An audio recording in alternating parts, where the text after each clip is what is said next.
Nous allons rentrer un peu en arrière avant de continuer. Nous allons parler de la confession des péchés par les croyants. Nous avons déjà vu que le non-croyant n'a pas besoin de confesser ses péchés pour devenir enfant de Dieu, pour être en Christ, qu'il doit plutôt confesser Jésus-Christ. Maintenant, le croyant. En 1 Jean 2, verset 1, Jean dit ceci. Et Jean s'adresse aux croyants que nous sommes, aux enfants de Dieu. Mes petits enfants, je vous écris ces choses afin que vous ne péchiez point. Et si quelqu'un a péché, nous avons un avocat auprès du Père, Jésus-Christ le juste. Voici donc le principe. Nous ne devons pas pécher. Jean dit clairement, je vous écris ces choses afin que vous ne péchiez point. Donc, il vous est interdit de pécher. Ne péchez pas. Mais si vous péchez, au cas où vous péchez, vous avez un avocat, Jésus-Christ. Vous avez un avocat. Mais ce qui compte ici, ce qui m'intéresse, ce qui nous intéresse ici, c'est qu'il dit, je vous écris ces choses afin que vous ne péchiez point. Donc, il nous est interdit de pécher. Et la Bible dit même aussi, parce qu'il y en a, lorsqu'on dit, oh, on va confesser les péchés, ils pensent que ça veut dire qu'on doit pécher volontairement pour confesser après. Si tu pêches volontairement, Dieu le sait. Quand tu vas lui demander pardon, il saura que tu as péché volontairement, donc tu as l'amour du péché. Dans Romains 6, verset 15, la Bible dit, quoi donc? Pécherions-nous parce que nous sommes non sous la loi, mais sous la grâce, loin de là. Ce n'est pas parce que nous sommes sous la grâce que nous allons nous mettre à pécher. Le fait que nous sommes sous la grâce ne veut pas dire que nous devons pécher volontairement, intentionnellement. Et Paul dit donc ici, nous ne devons pas pécher parce que nous sommes sous la grâce. Parce qu'il y en a qui pensent, nous sommes sous la grâce. Un peu, ils veulent par là dire, sur la grâce, on doit faire toutes sortes de désordres, on doit commettre toutes sortes de péchés. Mais ce n'est pas ce que signifie la grâce. La grâce, c'est que nous sommes sauvés sans l'avoir mérité. Mais ça ne veut pas dire que nous devons pécher volontairement. Donc, il nous est interdit ici de pécher. Il nous est interdit de pécher. Et au verset 9 maintenant, 1 Jean 1, verset 9. C'est toujours aux croyants que Jean s'adresse. 1 Jean 1, verset 9. Si nous confessons nos péchés, il est fidèle et juste pour nous les pardonner et pour nous purifier de toute iniquité. Si nous confessons nos péchés. Jean, quand il dit nous, parle de lui-même et de nous autres qui sommes croyants comme lui. C'est à nous qui parle ici. Quand il dit nous, il est aussi inclus. Si les croyants confessent leurs péchés à Dieu, Dieu est fidèle et juste pour les leur pardonner et pour les purifier de toute iniquité. Donc, c'est le croyant qui confesse les péchés, comme je l'ai dit. Mais le non-croyant, lui, il confesse Jésus. Le non-croyant reconnaît que Jésus est mort pour ses péchés et il est sauvé. Et il devient enfant de Dieu. Et il y a déjà une relation entre Dieu et lui. Le croyant, lui, reconnaît qu'il a commis tel péché. Chaque fois qu'il pêche, chaque fois que nous péchons, devons nous en rendre compte et le déclarer à Dieu pour qu'il nous pardonne. Je vais maintenant poser une question à laquelle je vais répondre progressivement. C'est celle-ci. Pourquoi les Israélites confessaient-ils leurs péchés lors du baptême? Pourquoi les Israélites confessaient-ils leurs péchés lors du baptême? Cette question, je la pose parce qu'il m'a été dit que dans certains milieux chrétiens, il est ordonné à ceux qui veulent se faire baptiser dans l'eau de confesser de leurs péchés. Donc de déclarer quel péché ils ont commis, quel péché ils avaient commis. Si tu ne confesses pas tes péchés, on va te dire que tu n'es pas sauvé. Et ça, c'est devant les eaux du baptême. Et ceux qui le disent s'appuient sur certains passages de la Bible où elle fait mention du baptême de Jean-Baptiste. C'est lorsque les gens se faisaient baptiser par Jean qu'ils confessaient leurs péchés. Et nous allons donc lire.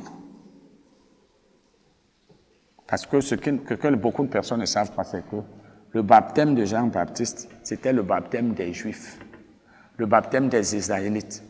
Ce n'était pas le baptême chrétien. Il y a une différence entre le baptême des Juifs et le baptême chrétien. Les Juifs étaient sous la loi. Ils avaient leur manière d'entrer sous la grâce. Mais il faut d'abord savoir que Jésus, tant que Jésus n'était pas là, personne ne pouvait être sous la grâce. Nous allons donc lire Matthieu 3. Matthieu 3, versets 1 à 3, versets 5 et 6. Matthieu 3, versets 1 à 3, et puis versets 5 et 6. En ce temps-là, parut Jean-Baptiste, prêchant dans le désert de Judée. Il disait, repentez-vous. Se repentir veut dire se détourner du mal qu'on faisait. Se repentir veut dire abandonner la mauvaise voie qu'on suivait, ne plus la suivre, et se tourner vers Dieu. Parce que quand on se détourne de quelque chose, on se tourne vers une autre. Il leur disait donc, repentez-vous. Il donnait la raison en disant, vous devez vous repentir parce que le royaume des cieux est proche. Le royaume des cieux est proche. Repentez-vous. Jean est celui, ça c'est le verset 3. Jean est celui qui avait été annoncé par Ésaïe, le prophète, lorsqu'il dit, c'est ici la voix de celui qui crie dans le désert. Préparez le chemin du Seigneur, aplanissez ses sentiers. Voilà donc ce que Jean disait ici. Lisons le verset 5. Les habitants de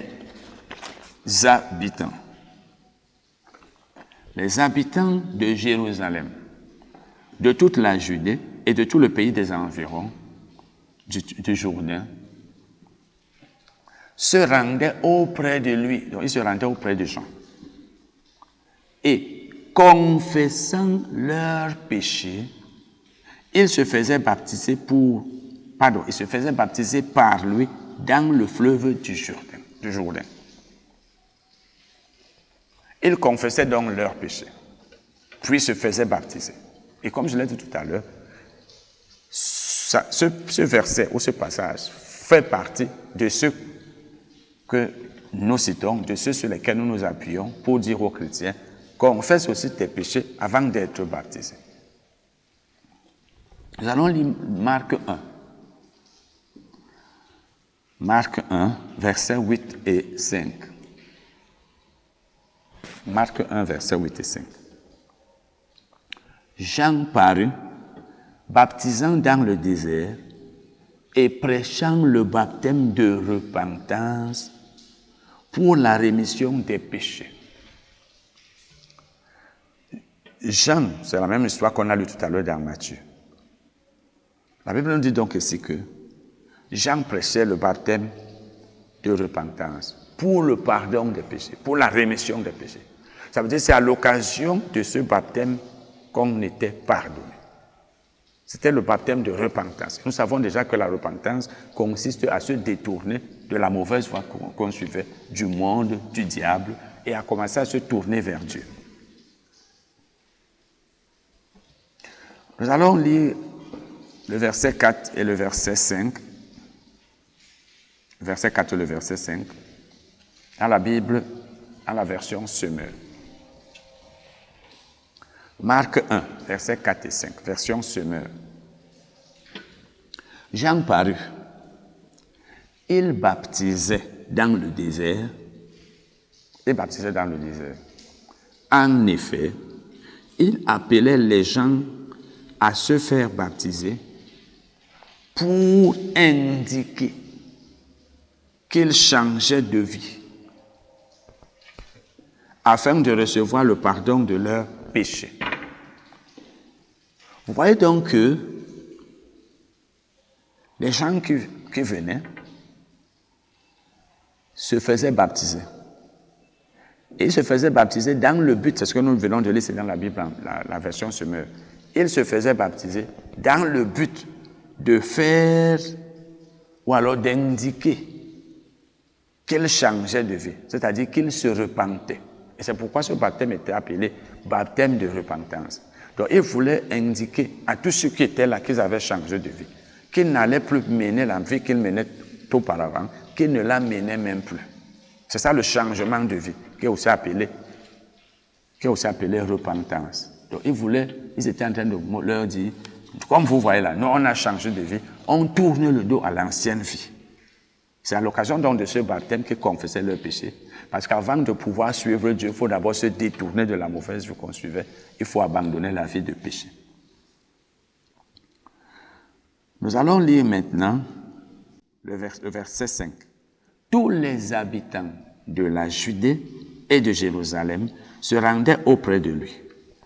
Ils se faisaient baptiser par lui dans le Jourdain en reconnaissant leurs péchés. En reconnaissant leurs péchés. Et il faut, bien sûr, vous le savez, on va le voir tout à l'heure, ça c'était avant Jésus. Jésus n'était pas encore là. On ne pouvait pas être en Christ tant que Jésus n'était pas là. Et vous allez donc comprendre maintenant que ces gens le faisaient dans l'attente de Jésus. Ils le faisaient, ils confessaient leurs péchés en attendant l'arrivée de Jésus. Et après Jésus maintenant, et même lorsqu'il était là, on n'a plus besoin de faire tout ce qu'eux, ils faisaient. Lisons Acte 19, versets 3 à 5. Acte 19, versets 3 à 5. C'est Paul qui s'adressait ici aux Éphésiens. Il leur dit. La Bible dit quoi? La Bible dit. Il dit, de quel baptême avez-vous donc été baptisés? Du baptême de Jean. Ils avaient été baptisés du baptême de Jean.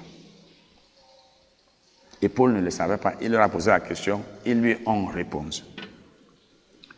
Alors Paul dit, Jésus a baptisé du baptême de repentance. Le baptême de repentance. Disant au peuple de croire en celui qui venait après lui, c'est-à-dire en Dieu. Donc, le baptême de repentance était un baptême annonçant la venue de Jésus. Celui qui se faisait baptiser du baptême de repentance devait par la suite croire en Jésus. Parce que Jésus était venu après Jean. Donc le baptême de Jean était juste préparatoire. Il n'avait pas la même valeur que le baptême chrétien, le baptême dont on doit être baptisé aujourd'hui. Lisons le verset 5.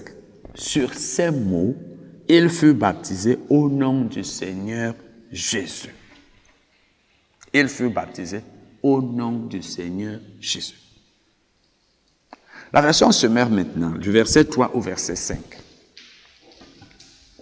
Acte 19, verset 3 à 5, version Semeur. Quel baptême avez-vous donc reçu? Poursuivit Paul.